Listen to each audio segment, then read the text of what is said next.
பண்ணிட்டு இருக்க? ஒண்ணு இல்ல. ஓகே ஓகே, வா வா போலாம். வா. ரொம்ப வலிக்குது. வந்தாச்சு. அதான் ஹாஸ்பிடலுக்கே வந்துட்டோம்ல. தாங்க முடியல. சரி சரி இரு. சிஸ்டர் வா. இங்கதான் வா. எங்கடி கூட்டிட்டு அழகு நான் பாத்துக்கிறேன். வா டாக்டர். Doctor doctor. அக்கா சிஸ்டர் சிஸ்டர் நீங்க பாருங்க, கையில ஏதோ அடிபட்டுருச்சு. கொஞ்சம் என்ன பாருங்க. சரி வாங்க. அர்ச்சனா. ஆண்டி. அர்ச்சனா. ஆண்டி என்னாச்சு? நீங்களே எங்க இருக்கீங்க? என்னாச்சு? அவருக்கு தான்மா கொஞ்சம் பிரச்சனை ஆயிடுச்சு. அவருக்குன்னா அங்கிள் சொல்றீங்க? ஐயோ என்னாச்சு ஆண்டி? டாக்டர் வந்து பார்த்தாங்களா? அதெல்லாம் ட்ரீட்மெண்ட் நடந்துகிட்டு இருக்கு. வீட்ல வழுக்கி விழுந்துட்டாரு.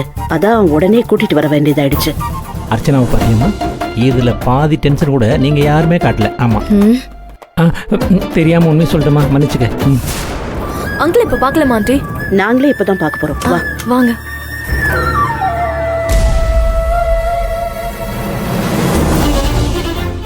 டாடி எப்படி இருக்கு? ஒண்ணும் இல்ல. இப்ப பரவாயில்ல, வலி கொஞ்சம் குறைஞ்சு. சூர்யா ஒண்ணும் இல்லடா. ஐயா இப்ப எப்படி இருக்கு? ஒன்னும் வலி இல்லல்ல? வலி ஜாஸ்தி இருக்கா? பரவாயில்லம்மா. நீ எதுக்கும் அங்க வந்து கஷ்டப்படுற? அவளுக்கு என்ன கஷ்டம்?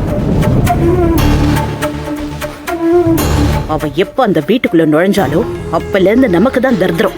கஷ்டத்துக்கு மேல கஷ்டம். இப்போ என் புருஷனை இந்த நிலைமைக்கு ஆளாக்கியிருக்கா. எல்லாம் இவ ராசி தானே.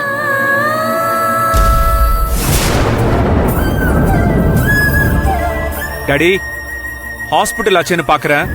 சூர்யா சார் வேண்டாம் சார். அக்கா ரிமோட் கண்ட்ரோல் இப்ப எங்க இருக்குன்னு தெரியுதா? அம்மா ஐயாக்கு உடம்பு சரியில்லாம ஹாஸ்பிட்டல்ல சேர்த்திருக்காங்கன்னு சொன்னதுக்கு அப்புறம் நான் எப்படிமா அங்க வீட்டுல நிம்மதியா இருக்க முடியும்? அதாம்மா வந்துட்டேன். இப்போ உனக்கு நிம்மதியா இருக்குமே.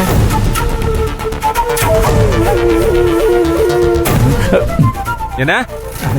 இல்ல மாப்பிள, மாமாவை பார்த்ததும் அவரு நல்லா இருக்காருன்னு தெரிஞ்சு நீ நிம்மதியா இருக்கீல்ல, அதை தான் கேட்டேன்.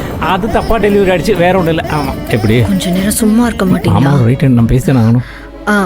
அப்பா இன்னும் 1 hourல வீட்டுக்கு கூட்டிட்டு போயிடலான்னு சொல்லிட்டாங்க. உங்களுக்கு போறதுக்கு ஓகே தானப்பா? ஓகே தான்மா. என்ன ஓகே தான்? டாக்டர் கம்பல்சரி ரெஸ்ட் எடுக்கணும்னு சொல்லியிருக்காரு. வலி ஃபுல்லா உங்களுக்கு குறையணும், அது வரைக்கும் கையை அசைக்க கூடாதுன்னு சொல்லியிருக்காரு. எதுக்கு சுந்தரவள்ளி? ஆண்டி சொல்றது கேளுங்க. பாவம், நான் வரும்போதே பார்த்தேன், அவங்க முகத்துல அவ்வளோ டென்ஷன் இருந்துச்சு. மேடம் இந்த மெடிசன்ஸ்லாம் வாங்கணும். நான் போய் வாங்கிட்டு வந்துடுறேன். மாப்பிள அத்தை அதை வாங்கிட்டு நீங்களே போய் வாங்கிட்டு வாங்க. உடனே பண்றேன். இங்க கூட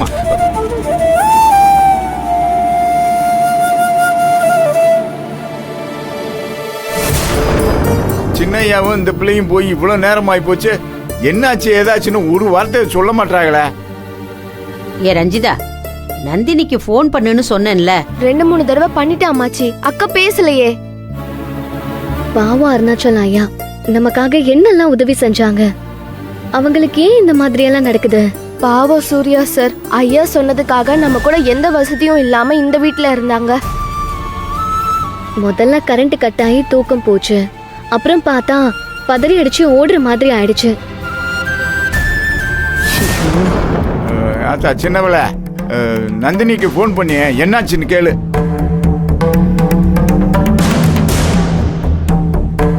சீக்கிரம் போடு.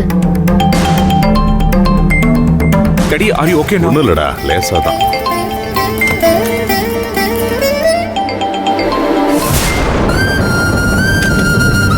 அப்பா அக்கா ஒரு நிமிஷம்.